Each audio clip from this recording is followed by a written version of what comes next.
বাংলাদেশে যা চলছে এখান থেকে আমরা তার বিরুদ্ধে আছি, প্রতিবাদ করছি।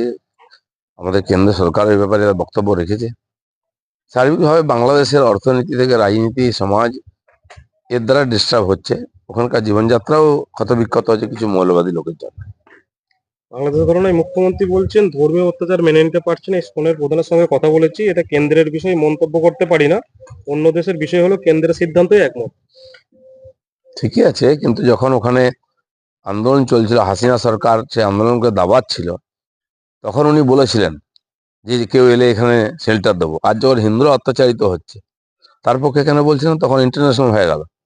তখন তো ঠিক দাঁড়িয়েছিলেন ওখানে উগ্রপন্থীদের পক্ষে, যারা অত্যাচার করছিল।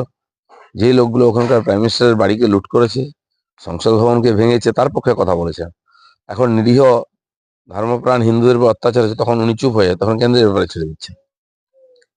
প্রকল্পে নির্দিষ্ট টাকা অন্য কারো কাছে গেলে যিনি দায়িত্বে রয়েছেন তার বিরুদ্ধে আইনগত ব্যবস্থা নেওয়া হবে, ট্যাব প্রসঙ্গে বললেন মুখ্যমন্ত্রী। বারবার এরকম হচ্ছে কি করে? আইলার টাকাও চলে গেছিল, আমফানের টাকা চলে গেছিল, ট্যাবের টাকা যাচ্ছে। সবসময় ভুল করে অন্য জায়গায় চলে যায়, আর সব তাদের পার্টির লোকেদের নামে যায় কি করে?